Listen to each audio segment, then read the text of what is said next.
Record politics में आपका स्वागत है स्टूडेंट्स। आज की क्लास में हम state and non state actors के बारे में पढ़ने वाले हैं। अगर आप अपना यूजीसी नेट का सिलेबस उठाकर देखोगे, जिसमें यूनिट 5 में हमारे पास जो आईआर का सिलेबस है हमारे पास, तो उसमें हमने जो अप्रोचेज हैं, जैसे आपका रियलिज्म, लिबरलिज्म, मार्क्सिज्म, फेमिनिज्म, आपका constructivism, post modernism, critical theory, सारी चीजें हम देख चुके हैं। अब जो हम शुरू करने जा रहे हैं वो है आपका आईआर का दूसरा सेक्शन, जहां पर हम कॉन्सेप्ट्स को जानेंगे कि स्टेट क्या होता है, स्टेट एक्टर्स क्या होते हैं, सोवरेनिटी क्या होती है, बैलेंस ऑफ पावर क्या होता है, पावर क्या होती है। तो ये सारी चीजें हमारे पास आने वाली हैं। तो ठीक है, अब देखो अंतरराष्ट्रीय स्तर पर अगर हम बात करें पारंपरिक रूप से, तो हम क्या बोलते हैं कि राज्य ही केंद्र में है। सभी चीजों के केंद्र में राज्य है। राज्य की सुरक्षा, राज्य की शक्ति, ये सब चीजें आ जाती हैं और यही चीजें अंतरराष्ट्रीय संबंधों को प्रभावित करती हैं। लेकिन आप आज के समय देख सकते हो कि आज के समय चीजें थोड़ी बदल चुकी हैं। बदल कैसे चुकी है कि आज के समय राज्य से अलग भी काफी सारी ऐसी चीजें हैं जो कि अंतरराष्ट्रीय संबंधों को प्रभावित करती हैं, है ना। जैसे क्या हो सकता है, आपको बताइए क्या एग्जाम्पल हो सकता है। जैसे एग्जाम्पल है आतंकवाद। आतंकवाद अंतरराष्ट्रीय संबंधों को प्रभावित करता है। आतंकवाद की वजह से ही इंडिया और पाकिस्तान में संबंध अच्छे नहीं बन पा रहे हैं।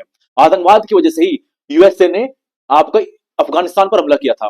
तो ये क्या है, आतंकवाद भी भूमिका निभा रहा है अंतरराष्ट्रीय राजनीति को, अंतरराष्ट्रीय संरचना को, प्रणाली को प्रभावित करने में, उसके साथ हेर फेर बदल करने में। तो वही यहां पर लिखा हुआ है कि राज्य और दूसरी ऐसी चीजें, दूसरे ऐसे घटक जो कि अंतरराष्ट्रीय प्रणाली को प्रभावित करते हैं। ठीक है, तो ये क्या आपका group of entities interacting in structured way, कि ये समुदाय है, संस्थाओं का समूह है जो कि अंतरराष्ट्रीय स्तर पर परस्पर क्रियाओं में है ना, लेन देन करती है, चाहे बातचीत करती है, सहयोग करती है, मित्र व्यवहार दिखाते, दुश्मन दिखाते, कुछ भी कर रहे हैं, लेकिन परस्पर क्रियाएं में है। तो उनके समूह को ही हम अंतरराष्ट्रीय प्रणाली कहते हैं। अब जैसे यहां पर लिखा हुआ है कि पारंपरिक रूप से अगर हम देखें तो अंतरराष्ट्रीय प्रणाली में केवल राज्य ही हुआ करता था। जैसे अगर वर्ल्ड वॉर वन की अगर आप बात करो, तो वर्ल्ड वॉर वन में अगर आप पढ़ो उसको, तो आपको जो हम देखेंगे उसको world war one, world war two को इंडियन फॉरेन पॉलिसी में, तो अगर आप world war one, world war two को अगर आप देखो, तो वहां पर आपको कहीं से कहीं तक भी ये देखने को नहीं मिलेगा कि राज्य के अलावा किसी और संस्था का बड़ा रोल रहा है। कोई संस्था थी नहीं उस समय। राज्य के चारों तरफ ही सब कुछ चीजें घूम रही है, राज्य ही सर्वसर्वा है, राज्य ही सब कुछ चीजें निर्धारित कर रहा है। ऐसा कहीं पर नहीं है कि आईएमएफ है, डब्ल्यूटीओ है, वर्ल्ड बैंक है, इवन लीग ऑफ नेशन की हम बात करने पर आ गए थे कि चलो ठीक है लीग ऑफ नेशन बना देते हैं वर्ल्ड वॉर वन के बाद, लेकिन वो भी क्या था, वो भी उस समय भी कुछ नहीं हुआ खास, उल्टा हो लड़ाई हो गई जर्मनी के साथ। तो ये क्या है, ये बताता है कि पारंपरिक रूप से राज्य केंद्रित ही चीजें रही हैं, राज्य केंद्र दृष्टिकोण भी रहा है, जहां आप उदारवाद, यथार्थवाद में बातें करते हो। लेकिन आज के समय अगर हम बात करें, आज के समय आपके नॉन स्टेट एक्टर्स भी आ चुके हैं। अब नॉन स्टेट एक्टर क्या होते हैं, तो अच्छा देखो, एक्टर का मतलब आपको पता होना चाहिए, हालांकि आगे है, लेकिन मैं अभी आपको काफी संक्षिप्त में बता देता हूं। कहीं पर भी जब हम बात करें, जैसे मूवी चल रही है, तो मूवी में एक्टर कौन होता है। अब आप बोलोगे सर मूवी में एक्टर अक्षय कुमार, अजय देवगन हो गया, और एक्ट्रेस कौन हो गई, दूसरी हीरोइन वगैरह हो गई। लेकिन ऐसा नहीं होता। एक्टर का मतलब होता है जो कि किसी भी सिस्टम में काम कर रहा है ना, जिसका कोई ना कोई रोल है, जो क्रियाएं कर रहा है, जो कि हेर फेर बदल करने की क्षमता रख रहा है, तो क्या होते हैं उसमें एक्टर कहलाते हैं। अब बात करो मूवीज की, तो मूवीज में एक्टर कौन होता है भैया, मूवी में जो जो व्यक्ति आपको देखने को मिलते हैं ना, सब एक्टर होते हैं। हाँ, कोई जूनियर एक्टर हो गया, कोई कॉमेडी एक्टर हो गया, कोई आपका मेन एक्टर हो गया, लेकिन सब है एक्टर, क्योंकि सब कहानी को अपने अंत तक पहुंचाने में अपनी अपनी भूमिका निभा रहे हैं, सक्रिय भूमिका निभा रहे हैं, सबका अपना अपना रोल है। अब अगर हम बात करें पेड़ है, मूवी में कोई पेड़ दिख रहा है, तो क्या वो एक्टर है? नहीं, क्योंकि वो कोई भूमिका नहीं निभा रहा है, वो बस खड़ा है वहां पर। लेकिन कोई एक्टर जा रहा है, कोई कॉमेडियन जा रहा है, कोई चरवाहा जा रहा है, कोई गाय वाला जा रहा है, तो क्या है, उसका जाना निर्धारित है, तो क्रियाएं दिखा रहा है वहां पर मूवी में। तो वैसे क्या है कि कहीं पर भी जब हम बात करते हैं एक्टर के, तो एक्टर का मतलब होता है जो एक्शन ले रहा है। अब वो बात है कि कहां पर, तो हम बात करें अंतरराष्ट्रीय संबंधों की, तो अंतरराष्ट्रीय संबंधों में कौन एक्शन ले रहा है, वो अंतरराष्ट्रीय संबंधों में एक्टर कहलाता है। इसलिए क्या है कि पारंपरिक रूप से राज्य ही एक्टर रहा है अंतरराष्ट्रीय संबंधों में, क्योंकि राज्य नहीं एक्शन ले, राज्यों की भूमिका रही है। लेकिन आज के समय अगर हम बात करें, अगर मैं आपसे पूछता हूं कि आज के समय एक्टर कौन कौन हो सकता है, जल्दी से मुझे कमेंट सेक्शन में बताइए कि अंतरराष्ट्रीय संबंधों में, अंतरराष्ट्रीय प्रणाली में, अंतरराष्ट्रीय राजनीति में आज के समय आपको कौन कौन एक्टर देखने को मिलते हैं। एक्टर कौन, जो कि एक्शन ले रहे हैं, कोई ना कोई प्रक्रियाएं कर रही है, क्रियाएं कर रहे हैं। जल्दी से मुझे कमेंट सेक्शन में बताइए कौन कौन हो सकता है आपके अनुसार। अब से आपको लगातार आंसर देते जाना है, ठीक है। ये क्लास की परंपरा है, निशा जी जानती होंगी, ये क्लास में शांत नहीं बैठना है, क्वेश्चंस पूछने हैं, आंसर देना है, अपने एक्सपीरियंसेस को शेयर करना है कि हाँ सर हम ये समझते हैं, ये जानते हैं, हमें ये लगता है, वो लगता है, हमने ये देखा, वो नहीं देखा। तो बताइए कि आपके अनुसार आज के समय अंतरराष्ट्रीय संबंधों में, अंतरराष्ट्रीय राजनीति में कौन कौन से एक्शन लेने वाले घटक होते हैं, एक्टर्स होते हैं। तो उसी को हम कहते हैं कि एक्टर्स। तो जब हम बात करते हैं पारंपरिक रूप से, तो राज्य एक्टर आपका रहा है, तो हम कहते हैं स्टेट एक्टर। लेकिन आज के समय जिसमें यहां पर लिखा हुआ है कि now includes non state actor, अब ये क्या हो गया आपका कि राज्य से हटकर ऐसे घटक, ऐसी संस्थाएं, ऐसे व्यक्ति, फिर ऐसी चीजें जो कि अंतरराष्ट्रीय राजनीति को प्रभावित कर रही हैं, उनके एक्शन अंतरराष्ट्रीय राजनीति को प्रभावित कर रहे हैं। जैसे आतंकवाद हो गया, ये प्रभावित करता है, तो अपने आप में एक्टर है, लेकिन ये राज्य नहीं है, राज्य से हटकर है। और राज्य से हटकर इसलिए नॉन स्टेट हम बोल रहे हैं इसको। फिर आईएमएफ हो गया, यहां पर भी राज्य नहीं है, ये राज्य से हटकर है। आईएमएफ, वर्ल्ड बैंक हो गया, यूएन हो गया, ब्रिक्स हो गया, एससी हो गया, G20 हो गया, और भी काफी सारी चीजें जो कि प्रभावित करती हैं। आपकी मीडिया हो गया, आपकी मूवीज हो गई, आपके कल्चर हो गए, सब आपके नॉन स्टेट एक्टर हैं। राज्य इसमें कोई भूमिका नहीं निभाता है, हम उसमें भूमिका निभाते हैं। ठीक है, तो ये सारे उभर कर आ चुके हैं और ये सारी अपनी अपनी भूमिकाएं निभाने पर उतर आए हैं। एक फ्रैंक नाम के व्यक्ति है, फ्रैंकल नाम के व्यक्ति है, जो कहते हैं कि the international system lakhs a centralised authority of government. कि अंतरराष्ट्रीय सिस्टम की जब हम बात करते हैं तो अंतरराष्ट्रीय सिस्टम में, अंतरराष्ट्रीय इंटरनेशनल सिस्टम में, अंतरराष्ट्रीय प्रणाली में कोई भी केंद्रित सत्ता नहीं होती, कोई भी केंद्रित सरकार नहीं होती। अब आप बोलोगे सर इसका मतलब क्या है? तो देखो, जिस प्रकार से राज्य के अंदर एक सेंट्रल गवर्नमेंट होती है, वो पूरे देश को कंट्रोल करती है, उससे ऊपर कुछ भी नहीं है। अगर आप उसके विरुद्ध जाओगे, उसके विरुद्ध मतलब कानून के विरुद्ध जाओगे, तो सेंट्रल गवर्नमेंट आपको पनिशमेंट देगी, आपको जुडिशरी पनिशमेंट देगी, और आपको जेल के चक्कर काटने पड़ेंगे, आपको चक्की चलानी पड़ेगी, मतलब आपको परिणाम भुगतना पड़ेगा। लेकिन अगर बात करें अंतरराष्ट्रीय स्तर की, तो हमारे पास यूनाइटेड नेशंस है। आप लोग यूनाइटेड नेशंस है तो कानून बनाने के लिए, लेकिन अगर कोई कानून का पालन नहीं कर रहा है, तो क्या यूनाइटेड नेशन उसको सजा दे सकता है? तो नहीं दे सकता। वो कानून तो बता रहे, लेकिन सजा देने के पास पावर नहीं है। तो वो क्या है कि अंतरराष्ट्रीय प्रणाली में कोई केंद्रीय शक्ति नहीं है जो कि सब चीजों को कंट्रोल कर ले। है भी तो वो केवल कानाफूसी करने के फॉर्मल वे में है। दूसरा, अंतरराष्ट्रीय राजनीति निर्भर करती है हमारे सहयोग पर, और सहयोग कैसा? कंडीशनल, शर्त अनुसार, कि हमारी शर्त होगी कि आपके साथ सहयोग करने से हमें फायदा होना चाहिए। अगर आपके साथ सहयोग करने से हमें फायदा नहीं हो रहा तो आपसे सहयोग नहीं करेंगे। तो ये क्या है? कंडीशनल कोऑपरेशन की शर्त रखकर सहयोग करना, कि हमारी शर्त होगी तब हम सहयोग करेंगे। और अधिकतर अधिकतर अराजकता की प्रवृत्ति रहती है अंतरराष्ट्रीय प्रणाली की। तो इस प्रकार की बातें वो करते हैं, और हम जानते हैं, हमने ये सारी चीजें पढ़ी यथार्थवाद में कि हाँ, ऐसी ऐसी चीजें ही हो रही है। स्टेट है, इंटरनेशनल इंस्टीट्यूशंस हो सकते हैं, ठीक है, नाटो है, यूरोपियन यूनियन है, वेरी गुड, यूएन है। हाँ देखो, ये सारे हैं। निशा जी आप नहीं बताओगे? धर्म हो गया आज के समय। आज देखते हो, आज के समय आपकी भारत में अगर कुछ एक धर्म के ऊपर हो जाता है, मान लीजिए इस्लाम है, तो इस्लाम के ऊपर कुछ हो जाता है तो दूसरी इस्लामिक कंट्रीज बोलना शुरू कर देती है।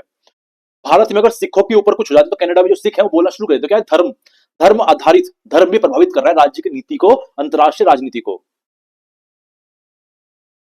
अब ऐसे यहाँ पर लिखा हुआ है कि अंतरराष्ट्रीय प्रणाली में कौन कौन से घटक आपके हो सकते हैं। यहाँ पर लिखा हुआ है कौन कौन से हैं, तो मुख्य रूप से 4 कैटेगरी में डिवाइड कर देते हैं।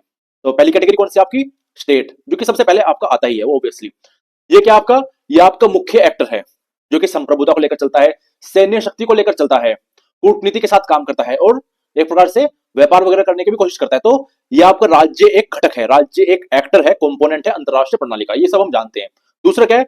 Non state actors. हालांकि स्टूडेंट्स, नॉन स्टेट एक्टर्स में वो सारी चीजें आ जाएंगी जो कि राज्य से अलग है ना।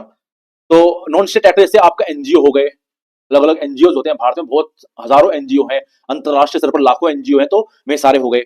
उसमें कहीं से कहीं तक सरकार इन्वॉल्व नहीं है, लेकिन वो एग्जिस्ट कर रहे हैं और प्रभावित करते हैं। जैसे अगर भारत में कोई रोड बन रहा है, कोई हाईवे बन रहा है, तो एकदम से एनजीओ वाले आ जाएंगे, क्या? एनवायरमेंट को लेकर के, एनवायरमेंट खराब हो रहा है, ये हो रहा है, वो हो रहा है, तो अब सरकार को रुकना पड़ेगा। शायद सरकार मना भी कर दे, रोक भी दे, ये सरकार उनकी बात माने ना, तो ये प्रभावित कर दिया राज्य की नीति को। एमएनसीज हो गई, मल्टीनेशनल कंपनीज, ये वो कंपनी है जिसकी ब्रांच हर देश में होती है, फिर काफी सारे देशों में आपको इनकी ब्रांच देखने को मिल जाती है। तो ऑब्वियसली ये इतनी बड़ी कंपनी बन जाती है कि इनकी जो बातें होती है कोई भी राज्य टाल नहीं पाता, और इनकी बातें माननी पड़ती है। आतंकवाद हो गया, धार्मिक ग्रुप हो गए, तो सारे आपके नॉन स्टेट एक्टर्स में आ जाते हैं। आईसीजे को राइट है पनिशमेंट का स्टेट को। अब देखो आगे आएगा वैसे हमारे पास, तो देखो राइट नहीं है। राइट जैसे आपने शब्द इस्तेमाल किया, राइट होना, तो राइट नहीं है। हाँ ये है कि वो जुरिडिक्शन है उनके पास, कि वो एक प्रकार से निर्णय दे सकते हैं, और निर्णय मानना राज्यों की नैतिकता पर निर्भर करता है। जैसे फिलीपींस और चाइना के बीच में युद्ध हुआ, क्षेत्र को लेकर थोड़ा झंझट हुआ, उनमें थोड़ा लड़ाई वगैरह हुई, दोनों पहुंचे आईसीजे के पास। चलो ठीक है, पहुंच गए, ये सोचकर कि न्याय मिलेगा, और आईसीजे ने क्या किया? फिलीपींस के पक्ष में फैसला किया, ऑब्वियसली क्योंकि चाइना थोड़ी तानाशाही दिखा रहा था, तो फिलीपींस के पक्ष में फैसला गया। अब चाइना ने क्या बोला? कायदे से तो अब चाइना को मानना चाहिए था, लेकिन चाइना ने मना कर दिया, बोला हम नहीं मानते इसको। अच्छा, इंडिया बांग्लादेश के साथ गया, कहां पर? आईसीजे में गया, और वहां पर निर्णय आया बांग्लादेश के पक्ष में, भारत ने मान लिया। तो ये क्या है? अंतरराष्ट्रीय स्तर पर जो भी चीजें हो रही है वो राज्य के ऊपर निर्भर करती है कि वो मानेगा नहीं मानेगा। और इनका कानून भी इसी प्रकार से कहता है ना। आगे जब हमारे पास आएगा, जब हम यूनाइटेड नेशंस की 6 ऑर्गन्स पढ़ेंगे, फिर आईसीजे को पढ़ेंगे, तो ये सारी जो चीजें आएंगी उसमें हम पढ़ेंगे किस प्रकार से चीजें काम करती हैं। राइट। तो ठीक है, आपने अच्छा क्वेश्चन पूछा। अब तीसरा क्या आपका इंटरनेशनल इंस्टीट्यूशंस, अब अंतरराष्ट्रीय आपकी संस्थाएं वगैरह। अब देखो यहाँ पर कैटेगरी में डिवाइड किया गया है। बस ये ध्यान रखिए कि जो कि राज्य से अलग जो चीजें हैं वो आपकी नॉन स्टेट एक्टर में आती है, यहाँ पर राज्य का इन्वॉल्वमेंट नहीं होता। अच्छा, जैसे मैंने आपको बताया ना कि ब्रिक्स हो गया, एससीओ वगैरह हो गया, क्या आपके इंटर गवर्नमेंटल ऑर्गेनाइजेशंस के रूप में भी जाने जाते हैं। यहाँ पर अलग अलग सरकारें सहयोग कर आती है। तीसरा आपका इंटरनेशनल इंस्टीट्यूशंस, ये वो संस्थाएं जो कि अंतरराष्ट्रीय स्तर पर हैं। अब इनकी एक अलग कैटेगरी है जो कि अंतरराष्ट्रीय राजनीति को प्रभावित कर रहे हैं किसी न किसी रूप में। आपका यूएन हो गया, डब्ल्यूटीओ हो गया, आईएमएफ हो गया, वर्ल्ड बैंक हो गया, ये सब हो गए। फिर इंडिविजुअल, अब आपको यहाँ पर देखने को मिल रहा है कि किस प्रकार से न्यो क्लासिकल रियलिज्म, नव पारंपरिक उदारवाद, यथार्थवाद कैसे यहाँ पर देखने को हमको मिल रहा है कि राज्य भी है, मानव स्वभाव भी, अंतरराष्ट्रीय राजनीति भी है, सब मिलकर प्रभावित कर रहे हैं और नॉन स्टेट एक्टर्स भी प्रभावित कर रहे हैं। तो एक प्रकार से अगर हम देखें तो न्यो क्लासिकल रियलिज्म को ये दर्शा रहे हैं थोड़ा थोड़ा। इंडिविजुअल क्या है कि नेता कौन है, लीडर कौन है राज्य का, वो अंतरराष्ट्रीय प्रणाली को निर्धारित करता है। जैसे आप देखते हो कि जो ट्रंप आए हुए हैं किस प्रकार से उन्होंने चीजों को बिगाड़ दिया है, किस प्रकार से उलट पुलट, एक प्रकार से उथल पुथल चीजों कर दिया है, और अब वापिस से समीकरण बन रहे हैं, वापिस से रिलेशन स्थापित हो रहे हैं अलग अलग राज्यों के बीच में। तो उसके अकेले के आने के कारण उसने इतना सारा वो कर दिया है, पूरे गोलमोल कर दी है। आपके डिप्लोमेट कैसे हो, बातें कैसे करते हैं, उनकी राजनीति कितनी सफल होती है कितनी सफल नहीं होती, वो सारी चीजें प्रभावित कर रही हैं। फिर आपके जो प्रभावित व्यक्ति है जो कि प्रभाव डालती है, जैसे आपका ट्रंप हो गया, भाई यूएस का प्रेसिडेंट तो सबसे बड़ा प्रेसिडेंट हो गया वो। यूएन सेक्रेटरी जनरल जो होते हैं, आप इसे अभी एंटोनियो गुटरेस हैं, अब वो एक बड़े पद पर है, तो उनका कहना भी काफी प्रभावशाली होता है। तो ये सारी चीजें आ जाती हैं।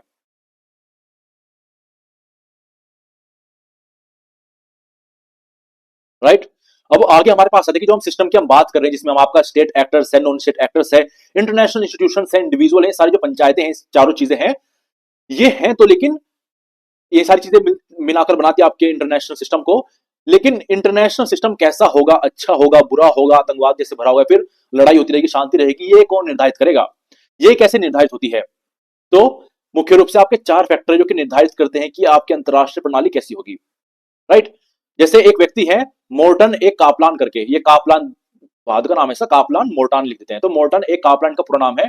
1957 में एक बुक लिखते हैं, क्या है, system and processes in international politics, जिसमें क्या है वो काफी सारे आपको मॉडल देंगे। हालांकि हमारे सिलेबस में नहीं है, एग्जाम में नहीं आता जाता वो, तो इसलिए हम उसको डिस्कस भी नहीं करते हैं, लेकिन मैं आपको बता देता हूं। तो ये क्या है कि काफी सारे मॉडल देते हैं। शुरुआत में लोग 6 मॉडल देते हैं, लेकिन बाद में एक्सटेंड करके 10 या 12 मॉडल तक चले जाते हैं। अब मॉडल कैसे हैं, तो मॉडल ऐसे हैं कि वो बताते हैं कि अंतरराष्ट्रीय प्रणाली कब और कैसे काम करेगी। अंतरराष्ट्रीय प्रणाली जब ऐसी होगी तो ये विचार बना रहेगा, ये शांति होगी, अगर ऐसी होगी तो युद्ध होगा। तो इस प्रकार की काफी सारी पंचायतों को बताते हैं। जैसे मैं आपको उदाहरण देता हूं, तो उनकी एक प्रणाली कहती है बैलेंस ऑफ पावर, जिसका मतलब क्या है, नहीं, एक प्रणाली उनकी मल्टीपोलैरिटी।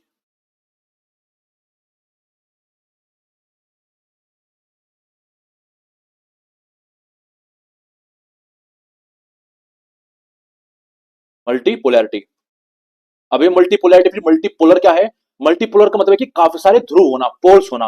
अब इसका मतलब क्या है कि अंतरराष्ट्रीय राजनीति में जब शक्ति जो होती है ना काफी सारे क्षेत्रों में, काफी सारे राज्यों में विभाजित होती है। जैसे आपका वर्ल्ड वॉर 1 से पहले था कि यूके के पास भी शक्ति है, फ्रांस के पास भी शक्ति है, जर्मनी के पास शक्ति है, इटली के पास भी शक्ति है, और यूएसए के पास शक्ति, तो सबके पास शक्ति, तो एक आपका मल्टीपोलर वर्ल्ड बना हुआ है। तो इसके फीचर्स बताते हैं कि मल्टीपोलर वर्ल्ड में शांति बनी रहती है, क्योंकि किसी के पास भी बहुत सारी शक्ति नहीं होती, सबके पास थोड़ी थोड़ी शक्ति होती है। फिर वो बाइपोलैरिटी की बात करते हैं कि ऐसा सिस्टम जहां पर, ऐसी प्रणाली जहां पर दो ध्रुव हैं, जैसे आपका यूएसए यूएसआर हो जाता है कोल्ड वॉर के दौरान। फिर टाइट बाइपोलैरिटी, जहां पर आपके पास कोई स्कोप होता ही नहीं कि आप स्वतंत्र रह सको, नॉन अलाइन मूवमेंट चला सको, आपको किसी न किसी पक्ष में जाना पड़ेगा। फिर आपका लूज बाइपोलैरिटी, जहां पर लोग स्वतंत्र भी रहते हैं, मजे में रहते हैं। फिर आपका यूनिवर्सल सिस्टम, जहां पर केवल एक ही कंट्री के पास शक्ति होती है, वीटो सिस्टम। इस प्रकार के 10-12 के लगभग सिस्टम देते हैं, जहां पर वो प्रणाली बताते हैं और बताते हैं कि अगर ऐसी प्रणाली होगी, ऐसे इतनी शक्तियां होंगी, इतने पावरफुल राज्य होंगे, 2 पावरफुल राज्य होंगे तो इस प्रकार से काम करेगा अंतरराष्ट्रीय राजनीति, काफी सारी शक्तियां होंगी तो इस प्रकार से काम करेगी, एक ही शक्ति होगी तो इस प्रकार से काम करेगी। तो ऐसी चीजें बताते हैं वो। तो वही है कि कौन कौन सी चीजें प्रभावित करती है सिस्टम को। तो पहला क्या है, नंबर ऑफ स्टेट एक्टर्स, कि अंतरराष्ट्रीय प्रणाली में कितने एक्टर्स हैं। स्टेट एक्टर्स मतलब स्टेट जो कि प्रक्रियाएं दे रहे हैं, एक्शन में है, एक्टर हैं, तो कितने हैं। तो मान लीजिए अगर इसकी संख्या 10 है तो ठीक है, अगर काफी सारे हैं, अगर कम है एक्टर, तो क्या होगा, इनमें लड़ाई होने की चांस काफी कम रहेगी, क्योंकि कम है, क्षेत्र कम है, अपना अपना बिल्कुल फिक्स है। लेकिन अगर काफी सारे राज्य हो जाते हैं तो काफी कंफ्यूजन हो जाती है कि इसको मैं हड़पूंगा, उसको मैं हड़पूंगा, इस प्रकार की चीजें आनी शुरू हो जाती है आपकी। दूसरा, relative size and power of actors, कि जो स्टेट एक्टर्स की हम बात करें, इनकी शक्ति कितनी, इनका साइज कितना है। जिसका जितना साइज होगा, क्षेत्रफल होगा, और उतना ही पावरफुल बनेगा, और जो इतना पावरफुल होगा उसका इतना प्रभाव रहेगा, और वो उतना ही लीड करेगा, उतना ही राजा बनेगा अंतरराष्ट्रीय प्रणाली में, इंटरनेशनल सिस्टम में। जैसे यूएस पास काफी सारी शक्तियां, काफी ज्यादा पावरफुल है वो, उसका साइज भी काफी बड़ा है, क्षेत्रफल से काफी बड़ा है, तो वो अपना आप ही काफी पावरफुल बन जाता है, और उसके पावरफुल बनने से अंतरराष्ट्रीय प्रणाली प्रभावित होती है, और वो बदली रहती है कि यूएसए के फेवर में रहती है हमेशा। तीसरा, variety of non state actor, की जो नॉन स्टेट एक्टर है, ऐसे एक्टर जो कि राज्य नहीं है, राज्य सेट का जो कार्य करने वाले घटक हैं, वो कितने प्रकार के हैं, उसमें क्या क्या चीजें आती हैं, क्या क्या चीजें नहीं आती है। जैसे आतंकवाद ने, जब ओसामा बिन लादेन ने 2001 में हमला किया यूएसए पर, तो यूएसए के रोंगटे खड़े हो गए। उसके बाद कैसे आतंकवाद के पीछे सब लोग हाथ धोकर पड़ गए, कैसे आतंकवाद को मिटाने के लिए सब लोग आगे आ गए। तो क्या है, नॉन स्टेट एक्टर का प्रभाव है, नॉन स्टेट एक्टर का होना है। तीसरा क्या है, level of interaction and interdependence among units, की जो हमने बात कर ली, कितने एक्टर हैं, कितने साइज है, उनके क्षेत्रफल कितना है, इनमें किस प्रकार से परस्पर निर्भरता बनी हुई है, किस प्रकार से एक दूसरे व्यवहार में आते हैं। अगर व्यवहार अच्छा होगा तो युद्ध नहीं होगा, शांति बनी रहेगी, अगर व्यवहार बेकार होगा तो युद्ध होते रहेंगे। प्लस कितना एक दूसरे पर निर्भर करते हैं, अगर ज्यादा निर्भर होगा तो शांति बनी रहेगी, क्योंकि पता है कि अगर दूसरे पर हमला करेंगे तो हमारा नुकसान होगा। अगर अंतर निर्भरता नहीं होगी तो युद्ध की संभावना बनी रहेगी। तो इस प्रकार के चार फैक्टर हमारे जो कि इस सिस्टम को, इस प्रणाली कैसे काम करती है उसको प्रभावित करते हैं, उसको निर्धारित करते हैं। राइट, कि कितने एक्टर्स हैं, कितने क्षेत्रफल हैं, राज्यों की कितनी शक्तियां उनके पास, नॉन स्टेट एक्टर कितने हैं, किस प्रकार से काम कर रहे हैं, और वो अंतरराष्ट्रीय स्तर पर कैसे मेलजोल बढ़ा रहे हैं, इंटरेक्ट कर रहे हैं एक दूसरे के साथ।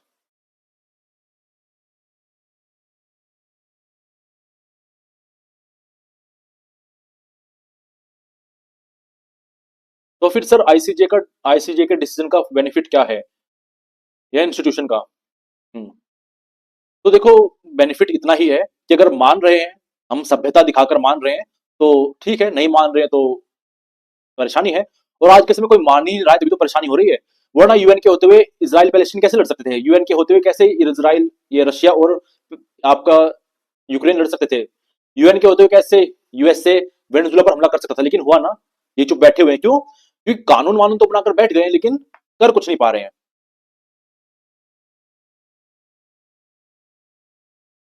जैसे होता है ना कि घर में अगर कोई बूढ़ा है, तो अगर वो कुछ बात कहते हैं तो हम मान लेते हैं, लेकिन अगर वो बात कहता है हम ना माने, तब भी वो हमारा कुछ नहीं उखाड़ सकता वो बूढ़ा व्यक्ति।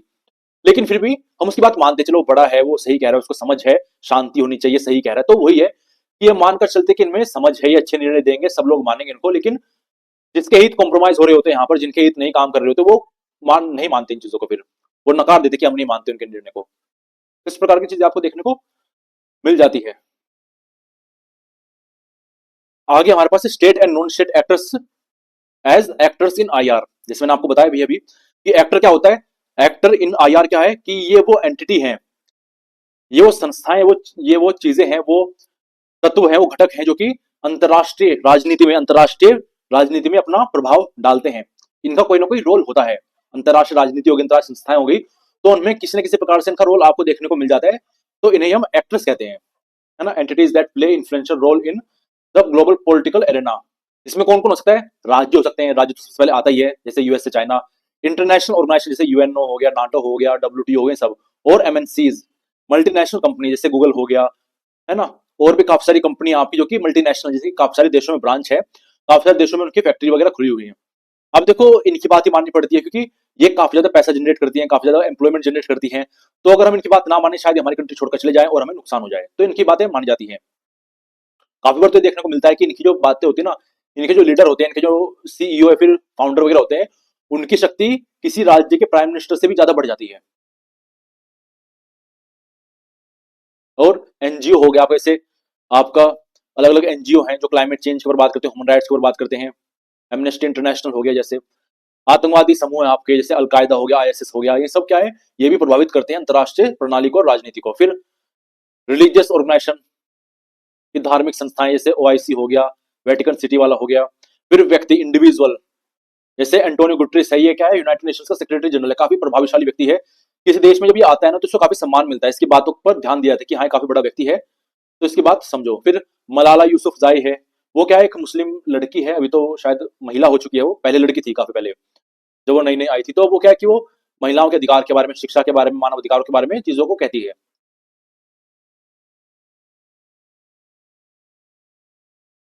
तो ठीक है, आगे बढ़ते इसमें हम। अब देखो आज के समय जैसे मैंने आपको बताया कि आज के समय केवल राज्य की भूमिका नहीं रहती अंतर्राष्ट्रीय संबंधों में, अंतर्राष्ट्रीय राजनीति में, अंतर्राष्ट्रीय प्रणाली में। काफी सारे नॉन स्टेट एक्टर आपके उभर कर आ चुके हैं, राइट। अगर हम टाइमलाइन की बात करें तो टाइमलाइन आपके लगभग 1950 तक या फिर 1945 से पहले आपका केवल राज्य ही था जो कि मुख्य भूमिका निभा रहा था, लेकिन 1945 के बाद यूनाइटेड नेशंस आया, अलग अलग ग्रुप बनने शुरू हुए, आईएमएफ बना, आपका वर्ल्ड बैंक बना, डब्ल्यूटीओ बना, ये सब चीजें बनती चली गई। और इसकी वजह से क्या हुआ, इसकी वजह से ये हुआ, और संस्कृति का प्रभाव बढ़ने लगा, धर्म का प्रभाव बढ़ने लगा, और भी काफी चीजों का प्रभाव बढ़ने लगा धीरे धीरे, सिनेमा का, खाने पीने का, सब कुछ प्रभाव बढ़ने लगा, क्योंकि इंटरनेट आता चला गया और आपके सहयोग होते चले गए, बड़े स्तर पर चीजों को देखा जाने लगा, तो इस प्रकार की चीजें आपके यहाँ पर होनी शुरू हो गई। अब देखो पारंपरिक रूप से तो राज्य केंद्र में तो राज्य की बातें बन जाती है, राज्य सबसे ऊपर तक संप्रभु था, लेकिन आज इसमें नॉन स्टेट एक्टर काफी सारे उभर कर आ चुके हैं, जिससे आपका वैश्वीकरण आ रहा है, औद्योगिक औद्योगिक रूप से काफी परिवर्तन आ रहे हैं आपके, ठीक है। तो ऐसे में वो क्या देखने को मिल रहा है, ऐसे में हमें देखने को मिलता है कि राज्य स्ट्रगल कर रहा है अपना आपको जीवाने के लिए, जीवाना मतलब कि वो होगा भी या नहीं, ऐसा तो नहीं कि आगे जाकर किसी भी रूप में राज्य को हटा दिया जाए और केवल नॉन स्टेट एक्टर्स ही रह जाएं। तो इस बात पर काफी चीजें यहाँ पर देखने को मिलती है, काफी आलोचना होती है इन बातों की। जैसे हमारे पास कुछ एग्जांपल है कि आपके नॉन स्टेट एक्टर्स का उदय हुआ है कैसे, जब आपका आईजीओ हो गया, आपका इंटर गवर्नमेंटल ऑर्गेनाइजेशन जैसे यूएन हो गया, आईएमएफ हो गया, नाटो हो गया, आसियान हो गया, ये सब क्या है, ये सब अपने आप से दूसरों को प्रभावित कर रहे हैं, और उल्टा जो इनके मेंबर हैं अपने पास में उनको भी बाइंड करते हैं, उनको भी प्रभावित करते हैं कि आपको ऐसे करना है, ऐसे नहीं करना है। फिर आपका एनजीओ हो गया, मिस्ट्री इंटरनेशनल, ग्रीन पीस हो गया, ठीक है, और स्टेट अफेयर्स के पॉलिसी डिसीजन हो गए, ये सब चीजें आपकी आ जाती हैं। वर्ल्ड पब्लिक ओपिनियन की जनता क्या मानती है, जनता क्या सोच कर चलती है, उस पर भी चीजें निर्भर करती है आपकी। फिर था वैश्वीकरण, हम जानते हैं 1991 के बाद पीवी नरसिम्हा राव ने वैश्वीकरण कर दिया था, एलपीजी रिफॉर्म लेकर यहाँ पर वो आगे थे, ठीक है। तो अब इससे फायदा क्या हुआ कि विश्व के लिए हमारे दरवाजे खुल चुके हैं, वो व्यापार करने आ सकते हैं, नौकरी ढूंढना सकते हैं, और हम भी साथ साथ वहां पर जा सकते हैं। तो इस प्रकार की चीजें हमें देखने को मिलती है। जैसे आपका एमएनसी है, तो influence tax law and labour standard, ये एमएनसी करती है कि टैक्स लॉ कैसा होना चाहिए, कैसे होना चाहिए, उसको प्रभावित करती है और टैक्स के स्टैंडर्ड को बदलने की कोशिश करती है। ग्लोबल फाइनेंस और social media and information law, तो ये सारी चीजें हमें देखने को मिल जाती है कि जो आपके सोशल मीडिया, इंटरनेशनल आपके एजेंट वगैरह, सब वास्तविकता से हमें थोड़ा दूर लेकर चले जाते हैं, इस प्रकार की बातें हमें देखने को मिल जाती है। तीसरा, जिसमें आप टेक्नोलॉजी का इस्तेमाल कर रहे हो, सुरक्षा संबंधित खतरे हैं, आप एनपीटी, सीटीबीटी, ये सारी साइन कर रहे हो, ठीक है। साइबर वॉरफेयर हो रहे हैं, बायोलॉजिकल वॉरफेयर हो रहे हैं, केमिकल वॉरफेयर होती है, सारी चीजें बदल रही हैं, चीजें परिवर्तन में आती जा रही हैं, किस कारण से, नॉन स्टेट एक्टर के आने से। और बाकी अपना आप में भी चीजें ऐसी रहती हैं कि ठीक है, जाति के आधार पर, धर्म के आधार पर, पंथ के आधार पर एक दूसरे से लड़ना, इंटरनल क्रिटिक्स, तो अगर हम बात करें इसमें, तो आंतरिक रूप से जब ये लड़ते हैं, internal cries, ethnic and religious division की, धर्म धर्म के आधार पर, नस्ल के आधार पर, इनमें भेदभाव काफी इन्हें देखने को मिल जाता है। फिर आतंकवाद की हम बात करते हैं, आतंकवादी भी आज किसमें, नॉन स्टेट एक्टर जो कि काफी भूमिका निभाता है, काफी चीजों को प्रभावित करता है। जैसे नॉन स्टेट एक्टर जो आपका साइकिल पे है, इसी के कारण अलकायदा, ठीक है, ये आतंकवादी समूह, इसने काफी बार आतंकवादी घटनाएं की हैं, बम ब्लास्ट वगैरह किए हैं। जैसे आपका 9/11 हो गया यूएसए में, 26/11 हो गई मुंबई का, लंदन और जयपुर में ब्लास्ट होते हैं, तो ये सब चीजें आपके आतंकवाद ही करवा रहे हैं, रिलीजियस फंडामेंटलिज्म ही करवा रहा है।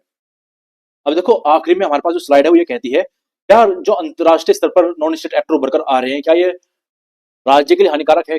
लेकिन अगर हम इसमें कहें कि राज्य विलुप्त हो रहा है क्योंकि अंतर्राष्ट्रीय संस्थाएं काफी आ चुकी हैं, तो ये कहना गलत होगा इसमें, क्योंकि राज्य अभी भी केंद्र भूमिका निभा रहा है। मान लीजिए दो राज्यों के बीच में, दो कंपनी के बीच में युद्ध हो गया, लड़ाई हो गई, तो उसको सुलझाएगा कौन? राज्य सुलझाएगा, ठीक है। तो क्या राज्य विलुप्त हो रहा है? तो नहीं, राज्य विलुप्त नहीं हो रहा है, स्टेट लगातार है और डोमिनेटिंग भूमिका में रहता है, ठीक है। हालांकि आज के समय स्टेट पर क्राइसिस आ रही है, उसकी पहचान हो लेकर, लेकिन फिर भी ठीक है, चीजें आगे बढ़ रही है। वैश्वीकरण के चलते आतंकवाद, क्लाइमेट चेंज और काफी सारी आइडेंटिटी कॉन्फ्लिक्ट, सारी चीजें आ जाती है सामने, ठीक है। हाँ, लेकिन आज के समय हम संप्रभुता को पूरा संपूर्ण नहीं कह सकते कि संप्रभुता संपूर्ण होती है, लेकिन हाँ कि ठीक है कि अगर ऐसा हो तो चीजें अच्छी काम करती हैं। तो इस प्रकार से हमने स्टेट और नॉन स्टेट एक्टर को पढ़ लिया है, और आशा करता हूँ आपको चीज समझ में आ गई होंगी। आपको डाउट आप पूछ सकते हो, कुछ कहना चाहते हो आप पूछ सकते हो।